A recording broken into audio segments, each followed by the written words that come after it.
motorcade route. Something, I repeat, has happened in the motorcade route. Who controls the past, controls the future. Who controls the present, controls the past.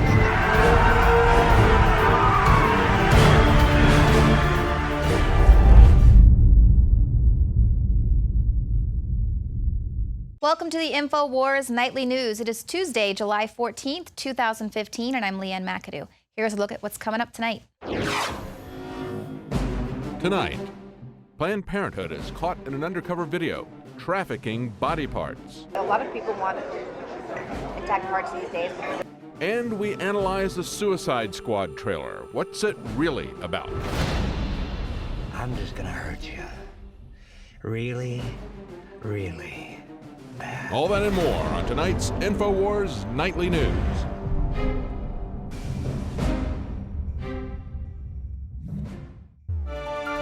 Well, we have some shocking video today of a top Planned Parenthood director admitting on film to selling the hearts, livers, and skulls of dead babies. Now, this shocking footage was actually hidden camera video out of Los Angeles. It's part one of a three-part documentary series from the Center for Medical Progress. And this footage features a Planned Parenthood clinician discussing the practice of selling the body parts of aborted babies, a blatant violation of federal law. And so this is Dr. Deborah Nucatola, and she is the Senior Director of Medical Services at Planned Parenthood. So she's not just some rogue agent out here selling these baby body parts. This is top-down demonic savagery. And you look in this video and you see just how calmly and nonchalantly she is talking with these two undercover actors here. It was a male and female couple, and she's basically explaining to them over lunch how the procedure goes down and which human organs are most popular. A lot of people want intact parts these days because they're looking for specific nodes. Maybe testing. I was like, wow, I didn't even know. Good for them. Yesterday was the first time she said people wanted lungs. And then, like I said, always as many intact livers as possible. People just want livers. Some people want lower extremities too, which that's simple. I mean, that's easy. I don't know what they're doing with it. I guess they want muscle. But Yeah, a dime a dozen.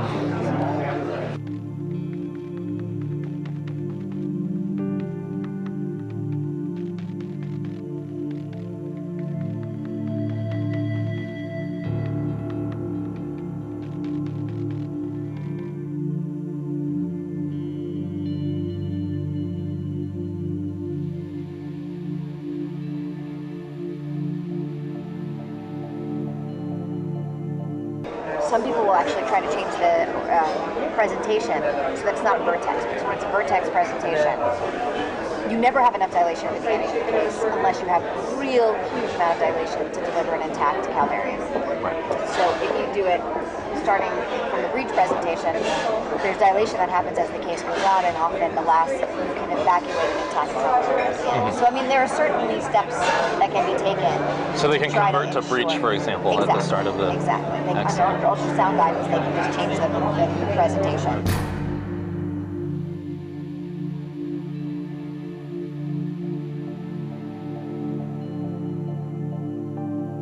Under ultrasound guidance, they can just change the presentation. To bring the body cavity out, intact and all that. So if you do it starting from the breech presentation, there's dilation that happens as the case goes on, and often the last you can evacuate an intact calvarium.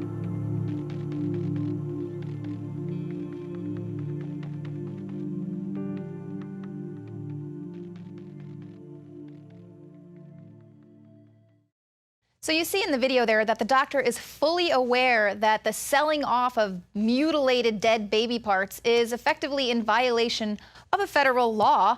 That law prohibits the sale of fetal tissue procured from partial birth abortions. So this is absolutely disgusting. But the response from some in the mainstream media has been, how dare you try to humanize the procuring of tissue and things like that. If you actually go to the Planned Parenthood Twitter, they're like, this is just preposterous. The right wing, they're editing this video and making up stories. And then take a look at the angle that The Hill went with. They say GOP seizes on video of Planned Parenthood exec discussing transfer of aborted fetal issue. So that's their tweet. And of course, everyone is like, that's the angle you're going with? This is absolutely disgusting and horrendous. You call yourself journalists. Take a look at some of these tweets. They say, when media finally gets around to this Planned Parenthood story, it'll be framed as an attack on the organization. Bingo, nailed it with that tweet. And then they say, if you can't defend Planned Parenthood harvesting organs, make the story about the Republicans seizing on it. So you're starting to see how they spin these stories. This one from Matt O'Brien, he says, GOP seizes on, not PP director seen admitting to multiple felonies and to selling fetal organs for profit.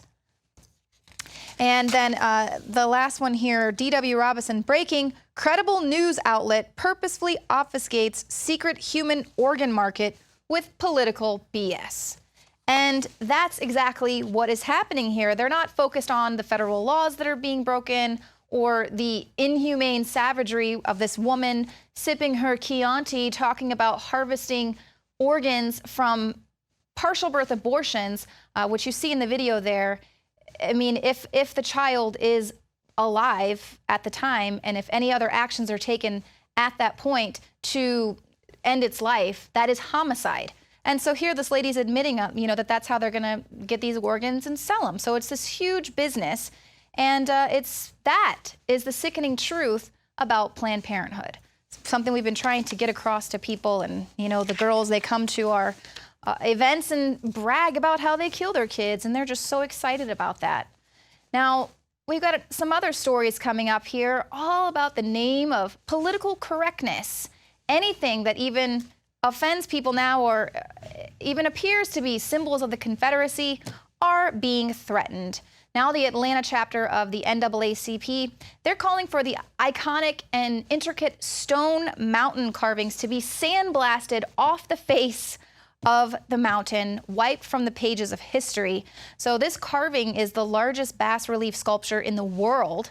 It's bigger than a football field and Mount Rushmore. It was started in 1923 and was not fully completed until 1972. And the figures were completed with the detail of a fine painting. The eyebrows, the fingers, the buckles, even strands of hair were fine carved with a small thermojet torch. But all of that means little when it's up against the purge of all the symbols of the Confederacy in this aftermath of the Charleston shootings and the hysterical knee-jerk reaction to that. Now, the NAACP has also come out saying that they want the stars and bars removed from Alabama troopers' vehicles. That's right. I mean, they're taking this all the way. The NAACP head there in Huntsville said, we need to do a clean sweep. And they mean to do that. So is Mount Rushmore next? Because George Washington and the others, they own slaves. But he says, we got to do the clean sweep of this. And so obviously this call to remove or destroy anything even remotely connected to the Confederacy is just absolutely insane. It's a crazed obsession for leftists. And it's not going to do anything to combat the problem of the racial divide in the U.S. Now, here's a clip from the Alex Jones show today. Paul Joseph Watson is breaking this down, as well as Larry Elder giving his opinion on the whole situation. So they're now literally calling for it to be sandblasted off the face of this mountain in the name of political correctness. This sounds like the Taliban blowing up Buddhist idols. Well, exactly, Alex. I've been saying for months that so-called progressives are moving ideologically closer to ISIS terrorists because for a year, ISIS have been destroying historical statues and monuments that, quote, offend their radical ideology, which is now exactly what's happening with leftists. There was a video about a week ago where they did a man on the street thing, this media organization, and they said, Washington, D.C., it's named after George Washington. He owned slaves. Should we rename Washington, D.C.? And the majority of the people, who, of course, also think that Beyonce should have the right to ban the First Amendment because of racism, said, yes, we should change the name of Washington, D.C. and call it Black City or Mixed Race City and all these other ridiculous terms. So it's actually getting to that level. Of course, we had a CNN discussion last month in the light of this Charleston shooting where they said you know, when do we get to the point where we call for the removal of statues of Thomas Jefferson? And Don Lemon and this other host on CNN were having a rational, sober debate about actually yanking down Jefferson statues and monuments in Washington, D.C. So now they're talking about doing the same in Georgia. And of course, Memphis City Council, as you reported, just voted to dig up the dead body of the Confederate General Nathan Bedford Forrest, move it to a different location and sell off his statue to the highest bidder. So again, we make the point. This is the translation of this social justice warrior mental illness that's been raging on social media for years and years. Now it's actually translating into law and physical action because politics is downstream from culture. So whatever they set up the cultural narrative to be, which after this Charleston shooting is, you know, any representation of the Confederate flag is racist and evil, they're now translating that into actual council votes, legislature votes and laws, which will physically remove from the pages of history this iconic art, whatever you think about it, just as ISIS terrorists are doing across the Middle East. 95% of black voters voted for Barack Obama, and the black economic condition is worse off than when Obama took office. Black income is down. Black net worth is down about a third over the last few years. The so-called wealth gap between whites and blacks is the widest it's been in 25 years. I don't know what more Obama could have done to the black economy other than take a baseball bat to it, and still he is celebrated by black voters. I don't get it. The primary problem in America is not police officers going after black people. It's not the Confederate flag. It is the implosion of the black family. Back in 1965, 25% of black kids were born outside of wedlock. Now, Alex, the number is over 70%. I didn't say this. Obama said it. If you grow up without a dad, you are 5 times more likely to be poor, 9 times more likely to drop out of school, 20 times more likely to end up in jail. Do the math. Why aren't we talking about that? How do we go from 9 innocent worshipers in Charleston being murdered by this guy to a discussion about the Confederate flag? It is just bizarre. And in 1963, Alex, 4 black kids were bombed in Birmingham, and that time, George Wallace was the governor of Georgia, the one who said segregation now, segregation forever. The chief cop was a guy that sicked water hoses and dogs on black people. The Klan was so virulent, they called Birmingham Bombingham because there were 2 or 3 bombings just that very week. Fast forward to now, the South Carolina governor is a woman of Indian descent. One of the 2 senators is a black person, and we're still talking about racism in America? Give me a break. This is not your grandfather's America, for crying out loud. Well, a historic nuke deal has been made with Iran. Now, this accord is supposedly going to keep Iran from producing any nuclear weapons for 10 years. That'll fly by. And it's also supposed to impose some new provisions for inspections of Iranian facilities, including military sites. Now, let's point out that an estimated $100 billion in Iranian oil revenue has been frozen by sanctions, but all of that is now going to, be lifted, and so it'll be a little shopping spree there for Iran to go out and buy some more military weapons. So, no big deal there. But the president stated that no deal means a greater chance of more war in the Middle East. So you just got to look at all this hypocrisy there. Now, Israel's Prime Minister Benjamin Netanyahu has condemned this deal. He says it's a stunning historic mistake. And he also hinted at the use of military force, saying Israel is not bound by this deal with Iran because Iran continues to seek our destruction. And of course, let's not forget, Iran continues to chant death to America and all of that. So obviously, we have some people concerned there in the Middle East, but do you know what will create more war there in the Middle East? How about all of the weapons, billions of dollars worth, that the U.S. is selling there? Now, this is all to ease the Mideast Iran anxiety. The administration and Congress have already approved in May about $2 billion in arms sales to Israel. And this is in addition to the $3 billion that we send them every year for their defense. But we've also got billions of dollars in pending arms contracts to the Gulf. The United Arab Emirates has one valued at $130 million for 1,100 laser-guided bombs. And there's another potential contract for as much as $900 million pending for some high mobile artillery rocket system launchers. The Saudi government is looking at roughly $4 billion in weapons. So, of course, the U.S. defense contractors are just wringing their hands at this nuclear deal. They cannot wait for all of this to take place because all of these defense contractors are going to make bank. Now, Obama just the other day said, you know what, we're not going to take down ISIS with bigger guns. We need to fight them with better ideas. But clearly, that's not what they're doing there in the Middle East. They're arming these countries to the teeth. They say it's so they can fight ISIS and Islamic militants and stuff. But obviously, when the military-industrial complex is set to make bank, Obama's words of not arming them with bigger guns means absolutely nothing. Sort of how it was twisted when Obama told us that we had to fight ISIS by arming ISIS. Those so-called moderate rebels admitted to being aligned with ISIS and Al-Qaeda because they had more money. Of course, they joined them after they got all those U.S. weapons and training. Now, coming up, Darren McBreen and Rob Dew are going to be joining me in studio to talk about Suicide Squad, which is actually just part of the plan to acclimate us to accepting the bad guys as being the good guys. Joining me in studio now, Darren McBreen and Rob Dew. We're going to be breaking down some secrets behind some of these upcoming blockbusters set to come out 2016, and of course, blatant propaganda. What do you got for us? Well, let's see. It's DC Comics is releasing Suicide Squad. It's going to be in August 2016, and there's a big buzz about it because they released the trailer at Comic-Con. Somebody shot it on a cell phone camera and went on the web, and then they said, no, we got to release the real thing. So that's an interesting tidbit. It just shows how citizen journalism kind of makes things happen, keeps the ball rolling. Right.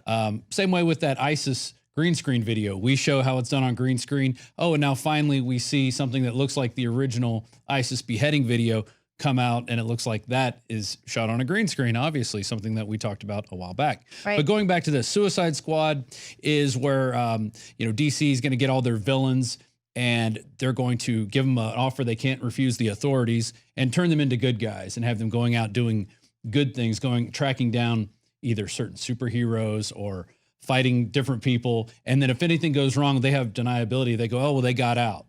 So it's sort of like another creation of a false flag, which in one way it's good. It shows people how false flags happen.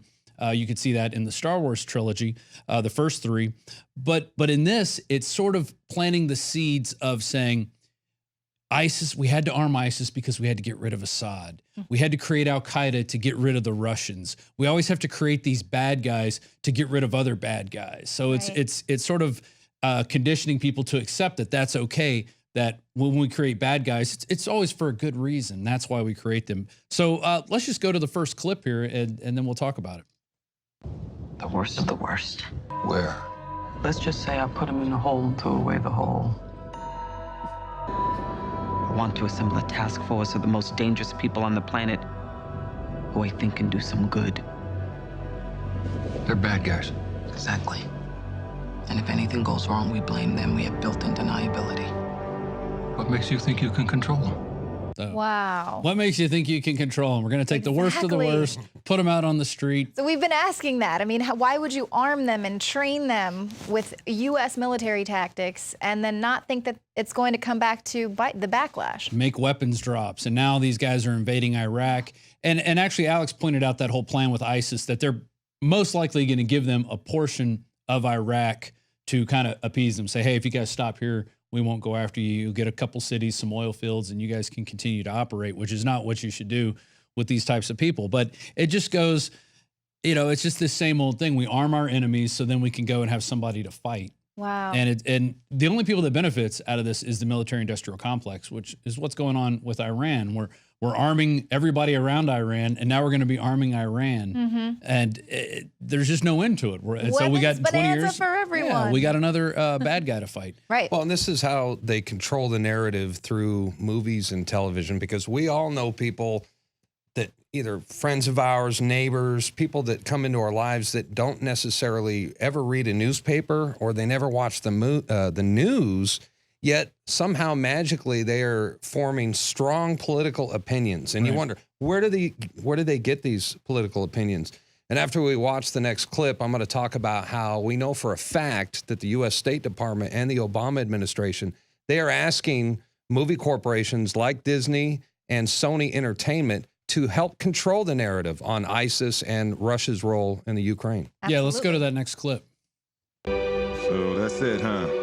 We're the patsies.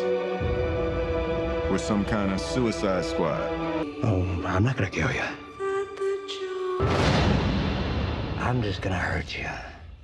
So I had to throw in that little bit of the Joker, because that's, I guess, the third incarnation of the Joker that everybody's making a big deal about. And that seems to be where the focus is. Let's talk about the Joker's new look, not about the fact that, you know, the authorities, the people that are supposed to keep us safe, are going to let out a bunch of criminals to do good. Right. And expect them to do good. Well, I really like how they're exposing, like you said, how false flags operate, what a patsy is, because, I mean, when people hear that information for the first time, I mean, that's when we had the huge spike in our viewership, was when people were like, false flag, what is that? And so this movie now, they're going to kind of explain it to people. And well, you hope so. You hope they don't put the spin on it at the end where it's, oh, it was a good thing. They actually helped. And we really need the bad guys. And because they'll do the things that the good guys won't do. And it just kind of justifies everything the CIA is doing, waterboarding people. Well, we got to get to the bottom of this. So they're putting psychopaths in these positions and then expecting us to be happy with their results and go, hey, that's the American way. We torture people, you know, through feeding tubes and waterboarding. Gets the job done. Right. And you know, all the other horrendous things that they talk about in those torture reports that have come out, you know, with little children and stuff. It's just horrible. And that's not the country we are. So we shouldn't be, you know, promoting that. And then you've got this other movie. It looks like it's going to come out, Rambo: Last Blood. He's going to go fight ISIS. So there's not much coming out about this. I wonder if they will talk about the fact that we armed ISIS and now that's why they're big. That would be interesting to see if Sly Stallone puts that in the script, because he has a lot of creative control over his movies. And will he put that narrative in there? And then he's going in as the rogue guy to kick some butt and stop it. But it's just totally ridiculous. And I think, McBreen, you've got a lot of this on the propaganda angle. Well, right? and I was just going to say that we know that Sony Pictures is going to chime in. I don't know what movie yet, but we do know that the CEO, Michael Linton, who's the CEO of Sony Pictures Entertainment, he was invited to the White House to have dinner and cocktails with Obama and the First Lady. And we have emails from WikiLeaks where the State Department is specifically asking Michael Linton, help us out. Help us control the narrative. We need your help because people have a skewed version of how they feel about ISIS. So it's really hardcore proof of what they're doing. And to me, it's very significant because this says that the U.S. State Department and the Obama administration, they want to control how you think and what you think about ISIS and how you feel about Russia's role in Ukraine. Right. And remember, I always like to do a history lesson, but if you look at Project Mockingbird, this was as soon as the CIA was created at the end of World War II, CIA was created. First thing they did, Operation Mockingbird, and that was to embed reporters, to put reporters on the CIA payroll. And as early as the early 1950s, they already had thousands of these guys in all the newspapers, television, and radio. And now that's being legalized to do it domestically. Absolutely. So, but that was they stopped doing that. Oh, right, of course. Yeah. And I think what you're going to see next coming up is push for mandatory vaccines, how the medical establishment has figured out all our woes and they can help us. We've got this, there's a California bill, actually. California now wants to be the first state to mandate adult vaccines, criminal penalties for those who refuse. SB 792, the first U.S. adult vaccine mandate with no personal exemptions, only medical exemptions approved by a doctor and defined by this bill. And we've already seen them using like Law and Order and things like that to push for these mandatory vaccines. Again, controlling the narrative through media manipulation. And absolutely. you're right. And I have to read this email. It came in today from a mother. And I have recently went through a very scary ordeal. This is why we need to have choice on these vaccines. A special child received a Rototech vaccine and became very ill shortly after. He had insusceptation, which is where your insides actually turn inside out. Your colon starts absorbing the small intestine. It's very horrible, which is very nerve-wracking and scary. I was a believer in the FDA and CDC, not anymore. This precious little baby got sick. His diaper was full of blood, and he needed emergency intestinal repair surgery. They had to open his stomach and pull out the small intestines out of the colon. It was a very scary process. The baby had bile coming up, and his bowels were not working properly. But thank God he made a recovery after doctors took great care of him in the hospital. Yeah, they made a lot of money over that care. Right. although we're not sure about his future intestinal problems. Well, you go and look at you just search engine the insert for Rototech vaccine. It even tells you that this vaccine virus transmission from vaccine recipient to non-vaccinated contacts has been reported.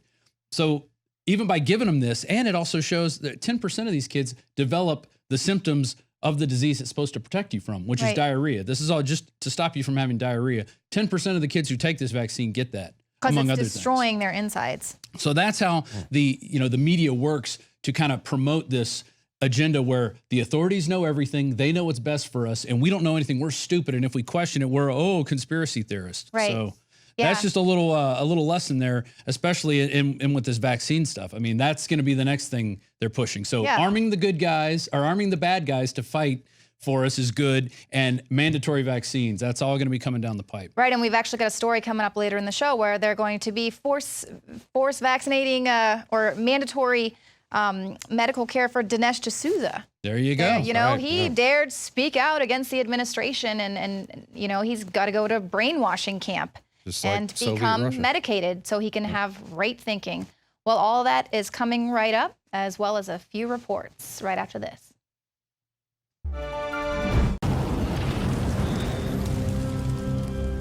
Defense Secretary Ash Carter said in a statement, the Defense Department's current regulations regarding transgender service members are outdated and are causing uncertainty that distracts commanders from our core missions. At a time when our troops have learned from experience that the most important qualification for service members should be whether they're able and willing to do their job, our officers and enlisted personnel are faced with certain rules that tell them the opposite. Defense Secretary Ash Carter said a working group formed to study the policy will be led by his personal Undersecretary Brad Carson. It will operate under the presumption so-called transgenders are capable of serving without adverse impact on military effectiveness and readiness unless and except where objective practical impediments are identified. The working group will also look at the possibility of the United States military paying for the medical costs of surgeries and other treatment associated with any gender transition or reassignment. The move toward integrating transgender people into the military has support in Congress and is backed by Representative Adam Smith, ranking Democrat on the House Armed Services Committee. Chris, I've seen the reports of Secretary Carter's comments. I can tell you that the president agrees with the sentiment that all Americans who are qualified to serve should be able to serve. And for that reason, we here at the White House welcome the comments from the Secretary of Defense. Your gender identity, sexual orientation, these things shouldn't matter if you want to serve in the military. If you can do the job and if you can contribute to the mission, you should be allowed to do that. You will not laugh. You will not cry.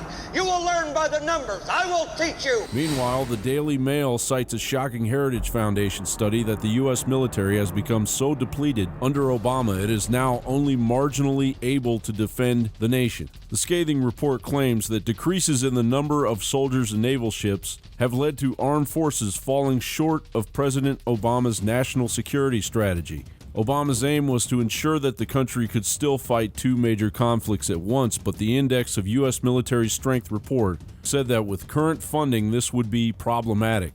The Quadrennial Defense Review announced last year that the Army would be cut from 570,000 soldiers to 440,000, the fewest since World War II.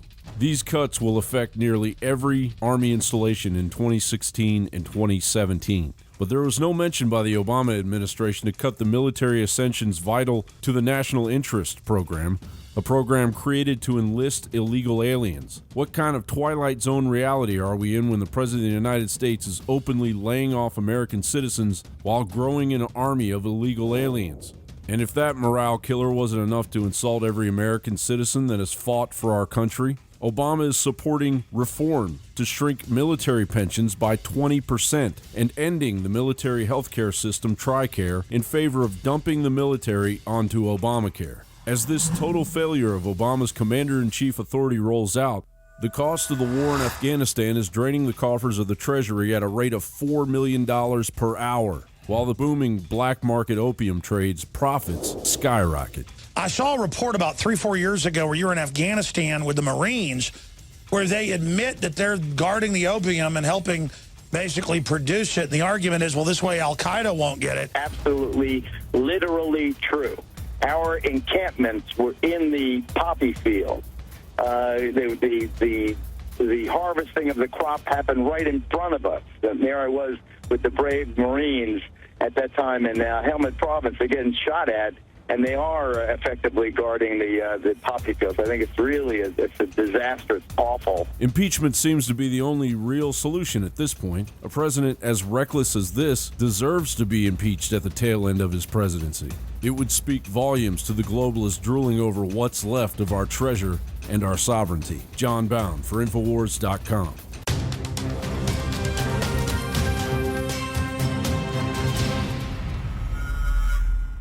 Fool me once, shame on you. Fool me twice, shame on me.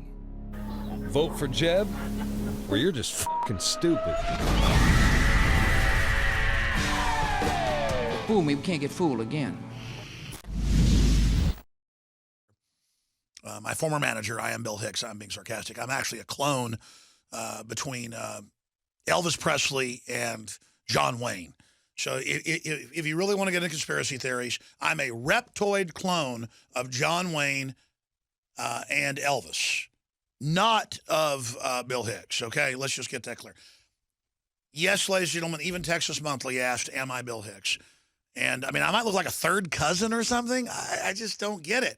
But I know someone that produced some albums with him, kind of like I live in Austin, Texas, so therefore I must be secretly working for the University of Texas. What I notice about fake conspiracy theories is they never go after real stuff. Like, I've said I had family that worked, multiple family members that worked for the CIA. I've thrown stuff out like my family would do stuff like help East German defectors, and I don't know the full detail of that. Or, you know, I had family that did black op missions in the Army. No one ever goes after that and says, see, he's CIA, he admitted it, because then it's not fun. You've got to make something up, because then it's like your new creation. It's like you made a new world of BS. I want to make something clear here. Cass Sunstein at the White House said 6 years ago they would discredit real media by creating outlandish theories to discredit questioning the system. And some can say I do that. I mean, I get wild sometimes, but I think that's real. People resonate with it, and it gets people thinking. You got to get folks out of their trance first.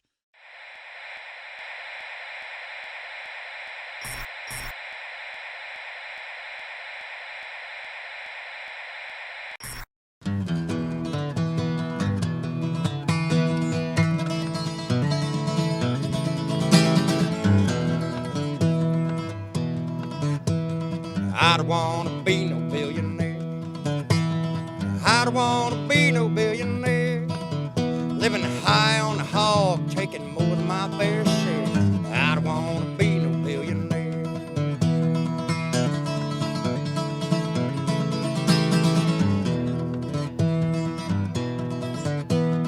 I ain't gonna be no banker's slave. I ain't gonna be no banker's slave.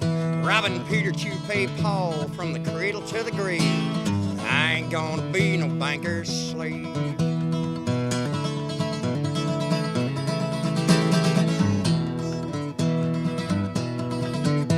I'd rather live poor and be free.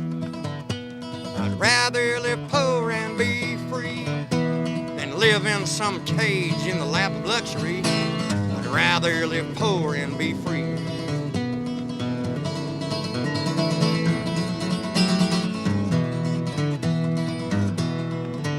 I said I don't want to be no billionaire. I don't want to be no billionaire. Living high on the hog, taking more than my fair share. I don't want to be no billionaire.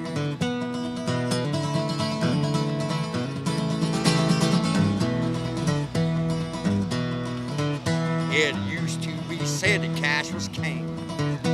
It used to be said that cash was king. Now hawking your future seems to be the latest thing.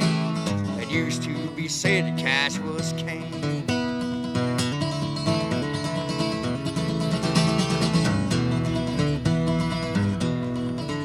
So you better watch your back, Mr. Billionaire. You better watch your back, Mr. Billionaire. The torches are lit. There's pitchforks everywhere. You better watch your back, Mr. Billionaire.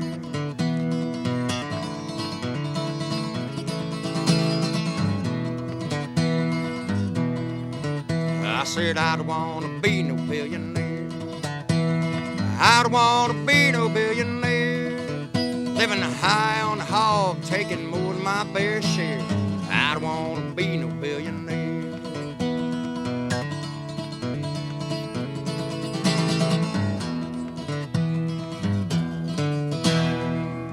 There you go. My name is James Anthony Johnson, and you're watching INFOWARS.com. My Facebook is James Anthony Johnson, and you can reach me by email at johnsonneetoe, that's K-N-E-E-T-O-E, like your body parts, at gmail.com. It's not racist. I'm sorry, but the Stars and Bars was never flown as the national flag of the Confederacy. It was the flag of the Army of Northern Virginia, and it was the battle flag, correct? It was the battle flag of the Confederate Army. Like I said before, most of the people who fought for that army never owned a slave. Granted, the aristocrats did, but like I said, it was on the way out. Slavery was an outdated institution, you know? You sound like a terrorist. I just might be. Well, following the prison break of Mexican drug cartel leader El Chapo, the Chicago Crime Commission has formally given him the title of Chicago's Public Enemy #1. Now, he was first named Public Enemy #1 in 2013 to highlight how his Sinaloa cartel dominates Chicago's drug trade. The only other figure to have that title was gangster Al Capone in the 30s. See, but everyone just wants to say Trump is being a racist, bringing up, all of these drug cartel connections and all of that.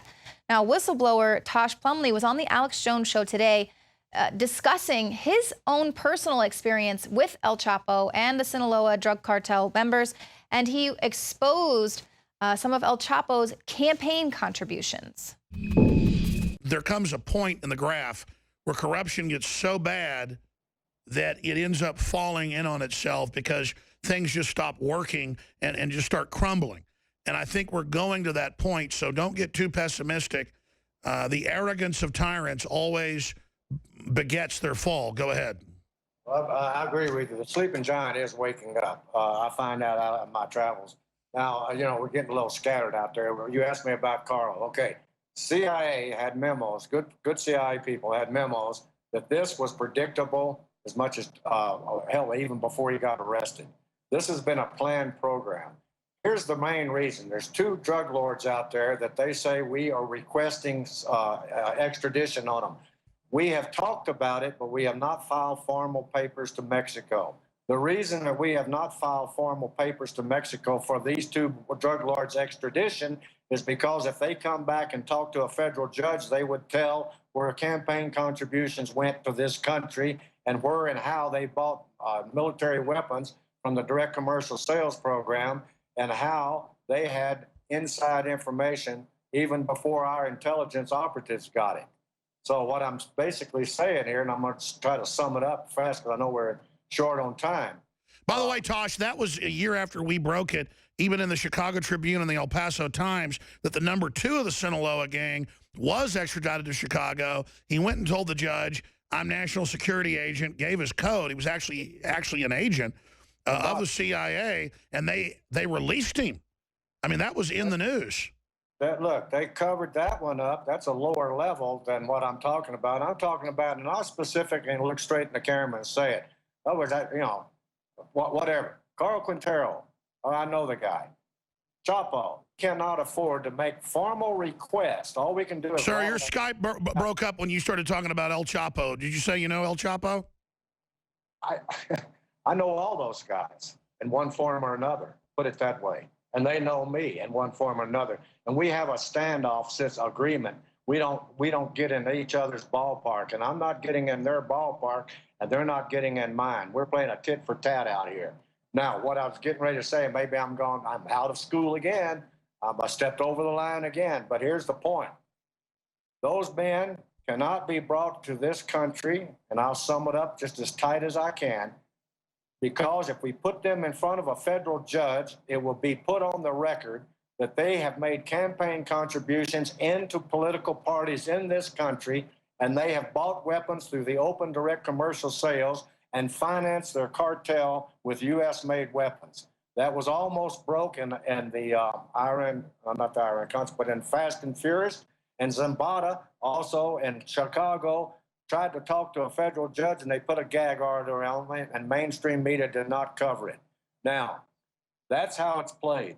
These guys, it was predictable. And I'm not trying to rant and get up on a soapbox here. I'm just trying to tell you a straight fact, eyeball to eyeball to you, Alex, on this program. This was predictable. It was known about. The CIA had information that this was an ongoing operation, and they have let those guys out because they cannot afford to file formal papers to Mexico. The mainstream media reports this. They say Mexico does not cooperate with us. We have not made a formal request for either one of those guys. Incredible. It's a CIA drug running, gun running operation. Tosh Plumlee, incredible info. We'll talk to you again very, very soon. Thank you so much. The Jade Helm military exercise is set to begin tomorrow. We will leave you with this in-depth report from Joe Biggs breaking it down. And of course, we'll update you on the Alex Jones Show, as well as bring you some more news tomorrow night. Join us here, 7 p.m. Central. Joe Biggs here with INFOWARS.com. Now we are less than 24 hours away from Operation Jade Helm 15 being conducted. Now, there's a lot of things I want to talk about. The fact that the mainstream media continuously tries to demonize INFOWARS.com on its coverage of Jade Helm. Well, conspiracy theories are running wild tonight about the Army's plan for a multi-state training exercise this summer called Jade Helm 15. Texas will be simulated hostile territory. Well, that hostile characterization didn't sit well with a far-right radio host in Austin who told his listeners that he had access to the secret document that details a federal takeover in Texas. The fact that so many Americans really just don't even trust the government since the Obama administration has been in place. And it has nothing to do with race. We don't like Bush either. But things have really gotten bad since he has been the president of the United States. And like Ted Cruz said, there's nothing wrong with people questioning the government. That is our right as Americans. We're supposed to question the government because I'll tell you what, our government will question us all the time. So we have to flip that around on them and try and find out what's going on and expose the truth. Now, there's a number of things that the mainstream media has been doing. They say that we try to fearmonger, that we're basically giving birth to this paranoid group of Americans about Jade Helm, when in fact they do the exact same stuff, except even worse because they have a much larger following. Fox News, CNN, millions and millions of people all around the world watch these places. And in the days coming up to the 4th of July weekend, what did they do? They said there was going to be an imminent attack by ISIS on the 4th of July weekend. That's fear-mongering. They had no proof of that happening whatsoever. And the 4th of July came and nothing happened. You hear nothing from the entire populace of Americans complaining, hey, why are you guys pushing this? Why are you doing this? But I guarantee you, when Jade Helm comes and goes and nothing happened, the same thing's going to happen to us. They're going to demonize us again, going, oh my God, look at these kooky tinfoil hat people that said that there was going to be an overthrow of the government and that they were going to take your guns and nothing happened. Oh my God. That's ridiculous because they're doing the exact same stuff. They fearmonger more than anybody. Every time you turn on one of those TV shows, it's the most depressing thing in the world. And all we're trying to do is look at these documents and slides and go, hey, this needs to be questioned. This needs to be looked at. And we're not the only people who think that because Governor Greg Abbott of Texas thinks the exact same thing. He's listened to his constituents and is now going to have the Texas State Guard monitoring the Jade Helm 15 exercises. You have Chuck Norris coming out saying, hey, if you don't know about Jade Helm, you should. There's a lot of people around the world who are concerned about it, and all eyes are going to be on Texas, Utah, Southern California, and Florida over the next 2 months to see whether or not there's a takeover or if nothing happens. But there's one thing I can tell you will happen, a conditioning of the people. And that's what we've said since day one. This will be used as a tool to condition the American public to seeing military roaming up and down the streets in Humvees, helicopters flying at night, exercises being conducted. Now, someone inside Special Ops saying that there will be no media access granted to any type of news agencies out there to cover this. But time and time again over the past, media has been allowed to go cover these events. Now, what were they thinking when they released this statement? This adds further speculation to what's going on with Jade Helm. We've already caught the architects of Jade Helm in a lie numerous times. They said that the people, the private landowners, came to special operations and requested that their land be used for an operation that they didn't even know existed. When in fact, SOCOM came out there, knocked on the door and said, hey, can we use your land and we're going to give you money. They denied giving money, but the mayor of Big Spring, Texas came out and said that in fact that the government approached them and also was giving them money. So over the next 2 months, we're going to be out here covering these stories. We're going to try to go to different locations across Texas, maybe some of the other states as well, to bring you guys up-to-date information. But I want to ask a favor from each and every single one of you out there watching this video right now. If you live in one of these areas where these missions will be conducted, please get off the couch, go out, grab your camera, go rent a camera, get a cheap little Polaroid, something, take pictures, and email us at showtips@infowars.com with these videos so you can help us get this information out to the people who want to see it. So once again, thank you for watching this video. My name is Joe Biggs with INFOWARS.com. Dave, my mind is going. I can feel it.